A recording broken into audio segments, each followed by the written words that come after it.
não retirei não. Tá, não, a gente está apresentando essa proposta para ver se...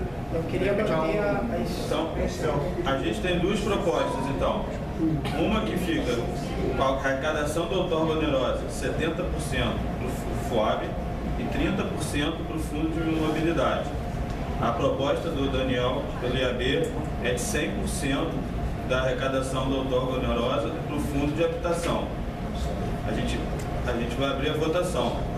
A proposta 1, que é de 70% para o Fundo de Mobilidade, do FOAB, 30% para o Fundo de Mobilidade, e a proposta 2 é de 100% da arrecadação da outorga somente para o Fundo de Habitação. Eu só Tem uma terceira proposta. Seria 60% para o FOAB, de 30% para o Fundo de Mobilidade e 10% para o Fundo de Meio Ambiente. Pô, tira da volume. Aí não, não. Também pode ser. Aí então vai pro FOAB. Então deixa quando era antes, tudo pro FOAB. A gente não pode desconsiderar. Cada um Explica faz aí, o seu Daniel. delegado. Explica aí, Não vou explicar porque Posso a gente... explicar? Rapidinho. Tiago. Isso daí está, esse artigo remete ao Estatuto da Cidade. No Estatuto da Cidade tem essa previsão nas questões ambientais. Tem as questões ambientais e as questões culturais. Artigo 26, inciso 1. Então, como não foi contemplado ali, a Secretaria está por conta. Isso aí é legítimo. Claro.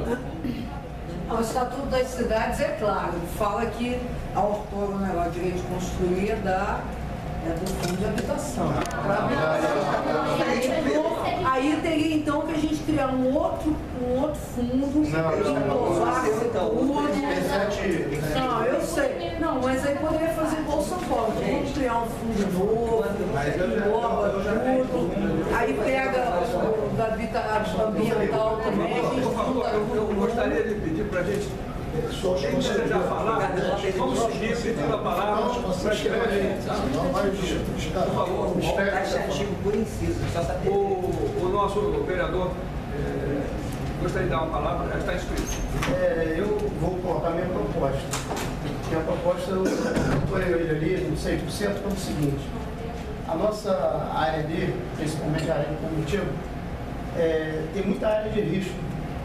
Então eu acho que seria muito importante manter 100% para habitação popular, para poder estar ajudando essas pessoas ali, que vivem hoje, quando o tempo muda, não sabe se vai ficar, o que vai acontecer, o que pode acontecer. Sabemos que teve tragédia lá atrás, mas pode acontecer outras. Então tem muita gente ali que está nessa situação. Então eu sou a favor de ser 100% para a habitação popular. Dando a minha opinião, tá? Como morador, como é que fala no centro da situação, no local ali, principalmente ali. Por favor, o conselheiro colocou o seu ponto de vista. Alguém mais gostaria de... Nós estamos caminhando para o processo de votação.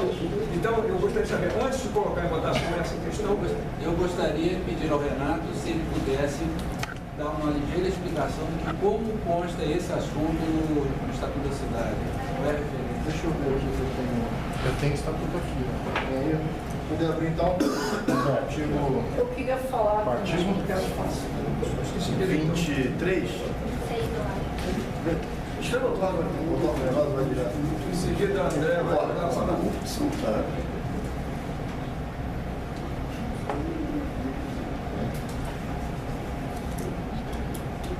Aí. É 28. O artigo 30. Não, desce mais. Tá, então, deixa eu fazer uma explicação. Só um pouquinho, Zé. A seção 9 do Estatuto da Cidade, Lei 10.257, Lei Federal, trata da outorga onerosa do direito de construir, tá?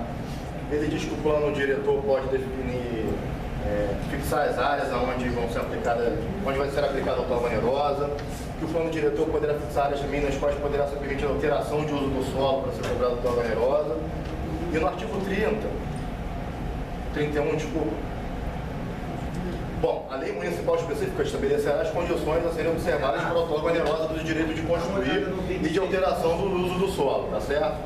Determinando a fórmula de cálculo para a cobrança, os casos passíveis de isenção do pagamento da outorga e a contrapartida do benefício. E, finalmente, no artigo 31, o Estatuto da Cidade diz que os recursos auferidos com a adoção da outorga onerosa do direito de construir e de alteração de uso serão aplicadas com as finalidades previstas nos incisos 1 a 9 do artigo 26.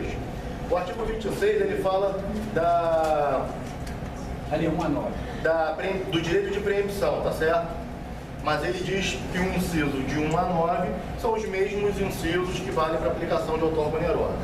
Quais sejam? 1. Regulação fundiária. 2. Execução de programas e projetos habitacionais de interesse social. 3. Constituição de reserva fundiária. 4. Ordenamento e direcionamento da expansão urbana. 5. Implantação de equipamentos urbanos e comunitários. 6. Criação de espaços públicos de lazer e áreas verdes. 7. Criação de unidades de conservação ou proteção de outras áreas de interesse ambiental. E o 8º, proteção de áreas de interesse histórico, cultural ou paisagístico. O 9 para vetar. Pode para tudo. Não, pode para esses 8 itens. Pode dentro da hierarquia, pode ir para a regularização fundiária. Não há hierarquia, na verdade são incisos. Eles estão Sim, mas tem Dois mais. pontos listados de um. Tem 3 pontos falando da questão. Não, mas então, aí o plano diretor de Niterói, quando teve aquela alteração em 2004, ele copiou esse artigo, ipsiliteris, do Estatuto da Cidade, e colocou no plano diretor de Niterói com um detalhe. Ele afirma que pelo menos 30% da arrecadação por outorga onerosa do direito de construir deverá ser destinado para os itens 1 a 3. Ou seja, o plano diretor de Niterói determinou um percentual mínimo de 30% para o FUAP, para aplicação em regulação fundiária, programas e projetos habitacionais Ele garante isso a priori. e constituição de reserva fundiária. Está no plano diretor, artigo 18. Pois é, ele garante a priori 30%. 30% para ser utilizado e destinado a esses 3 itens. Tá. Os outros 70% fica para os outros. Não obrigatoriamente. Não, ele Tá, diz entendi. um mínimo de 30% do salário. Ponto. Ele não fala nada além disso. Tá. Renato, a André tinha pedido a palavra? Quer falar? Não, eu ia falar o Paulo seguinte, Chaves em seguida. que no primeiro momento, sim, porque também você não pode querer só, a Secretaria de Habitação tinha aceitado fundo de mobilidade com o urbanismo, que é o seguinte, para a gente contratar empreendimento, o maior empecilho é que tem acessibilidade, tem as regras, uma delas é acessibilidade, transporte público perto. Então, o fundo de mobilidade faz parte do empreendimento Minha Casa Minha Vida. Ele vai estar contribuindo no empreendimento Minha Casa Minha Vida. A viabilidade direta do empreendimento. Para cumprir uma portaria e para atender as pessoas também, os beneficiários. Agora, Isso é tirado da habitação. Eu acho que tem outras formas de conseguir. Não está tirando a habitação. Não, está tirando. Na verdade, nós estamos fazendo. Não está tirando. Está deixando Não, de ir. o fundo. Está deixando de Pode deixar, pode Eu talvez acho- deixar de ir. O meu argumento é Mas que isso tem de onde tirar dinheiro para a mobilidade. Só isso. Só esse meu argumento. Não, olha. Agora, a mobilidade, a gente entende que é fundamental na Minha Casa Minha Vida. Inclusive, se esse dinheiro for usado para estruturar as vias de acesso, para aumentar a mobilidade de transporte, acessibilidade, então Minha Casa Minha Vida faz tudo. Ele faz o acesso para o empreendimento, os nossos empreendimentos, Niterói, todos têm rua pública no meio, né? Quer dizer, os nossos empreendimentos de Niterói são exemplos, eles são efetivamente inseridos no tecido urbano. Então, uma coisa é isso, a gente entende que mobilidade está inserido dentro do empreendimento Minha Casa Minha Vida. E também que vai melhorar o próprio empreendimento, vai dar uma... vai ligar ele no tecido urbano, vai inserir ele no tecido, tudo bem. Agora, tirar mais dinheiro desse fundo, aí então não, então vamos fazer um bolo só, todo mundo coloca a sua contribuição dentro do fundo, igual é São Paulo, e vamos dividir, entendeu? Porque o meio ambiente também tem sua renda lá, tem compensatório, tem isso. A intenção, Daniel, de se dividir, de ter criado essa regra, é de, a intenção desde o princípio foi, qual foi o raciocínio? Só um minutinho. Terminou? Só explicar então qual é o conceito por trás disso. Ninguém está querendo tirar dinheiro do Flávio, isso não existe. Agora, o que acontece? O plano urbanístico, que é um plano de ordenamento territorial, está tratando de uma região de expansão da cidade. São duas, região centro e região de Pedrotiba. Temos regiões consolidadas, região norte e região das praias da Bahia. Tá certo? Nessas duas, onde o investimento em infraestrutura é histórico, então a gente tem bons níveis de acessibilidade e de infraestrutura, realmente seria descabido propor qualquer tipo de proposta dessa natureza, porque a infraestrutura está instalada. Mas a região de Pedrotiba é uma região que precisa ser estruturada, inclusive para a moradia de interesse social, inclusive para eles. Além disso, esse dinheiro da outorga onerosa, ele vem da construção de empreendimentos imobiliários naquela região. Esses empreendimentos também precisam de investimentos em infraestrutura, até para eles poderem acontecer e gerar receita para o fundo de habitação de interesse social, que hoje não recebe R$1 em Pedrotiba. Nada. O princípio fundamental de criar essa destinação, e a menor parte, inclusive, da arrecadação, é para oferecer condições de infraestrutura para que os empreendimentos imobiliários possam arrecadar dinheiro para o FUAB e que esses empreendimentos de interesse social que resultem dessa arrecadação que não há hoje em Pedrotiba, que está sendo promovida a partir do PUR, que esses empreendimentos de interesse social também possam usufruir de uma infraestrutura de transporte adequada, que a gente não tem hoje, infelizmente, funcionando na região. Esse é o princípio fundamental. Por isso que a gente entende que sem destinar recursos para essa infraestrutura, nem a habitação de interesse social e nem aqueles empreendimentos que vão gerar recursos para o fundo como um todo têm condições de acontecer plenamente. Esse é o princípio. Desde o início a gente vem conversando com a Secretaria de Habitação. Acho que o que eu tenho para dizer é isso em relação a essa coisa. Paulo, retirou? Eu gostaria, então, já me colocando em votação, gostaria de fazer apenas um comentário, secundando o comentário da Andréia e do meu subsecretário aqui, Guarani. Existe uma situação de que os empreendimentos do Minha Casa Minha Vida têm tido problemas de severas críticas pela localização e pela falta de acessos, falta de transporte adequado, prejudicando a mobilidade. Então, é muito importante considerarem que os empreendimentos, o êxito do Minha Casa Minha Vida depende também da mobilidade. Então, não como declaração de voto, mas apenas chamando a atenção, se nós retirarmos totalmente, vai faltar projetos de mobilidade que possam, no fundo, realmente beneficiar o Minha Casa Minha Vida, que é o objeto desses 70% que hoje não, desses 70% proposto, que hoje não existe. Essa região hoje, como disse o Renato, não contribui com nada para o fundo, o FUAB, já existente há alguns anos. Então, eu acho que se nós pudermos realmente dosar isso, é importante. Quando a proposta feita pelo secretário Thiago, eu vejo com simpatia, mas acho que é uma coisa que o plenário deverá decidir, e ela tem amparo também, realmente, o Thiago abordou, ela tem amparo num dos últimos itens que nós vimos agora há pouco ali, listados no Estatuto da Cidade. Tá?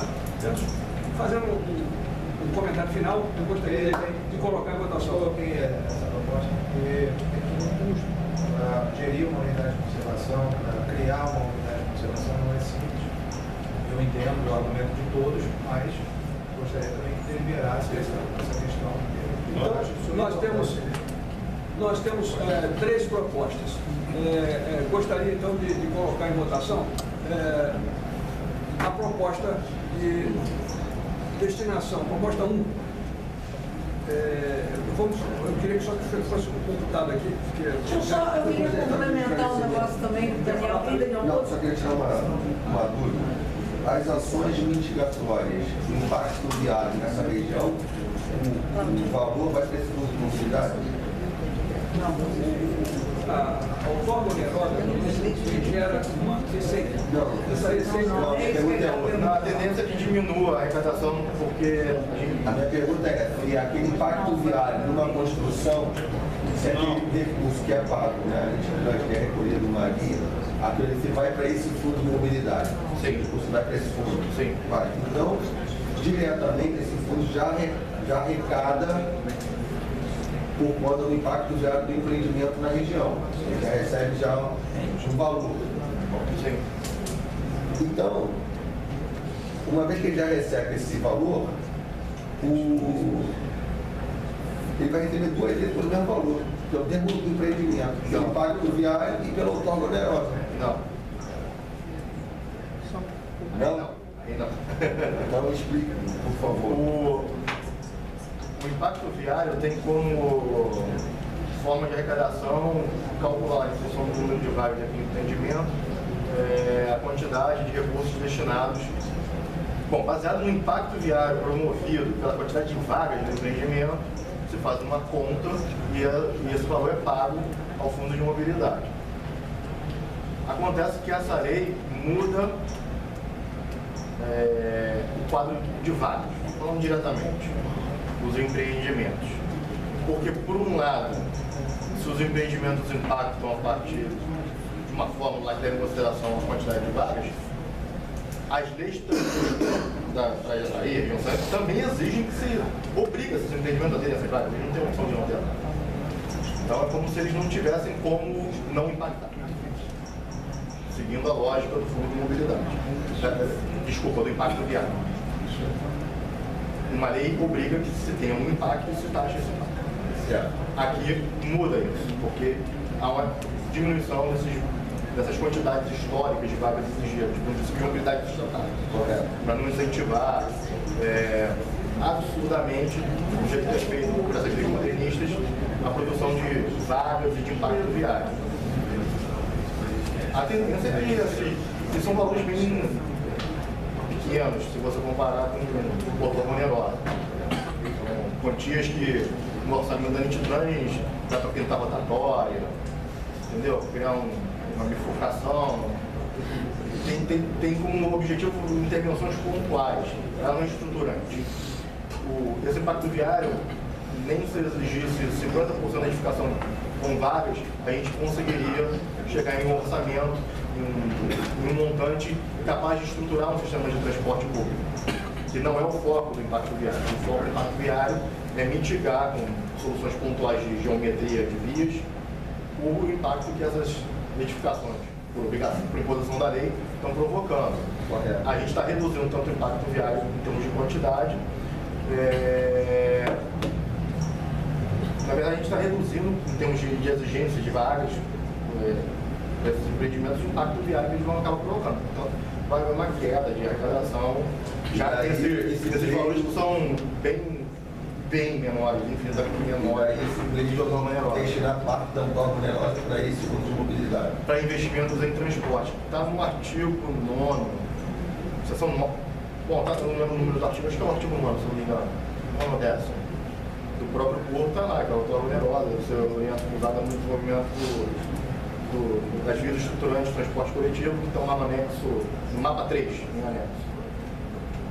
É para transporte público, não é para privilegiar a circulação de automóveis. E aí, uma outra dúvida.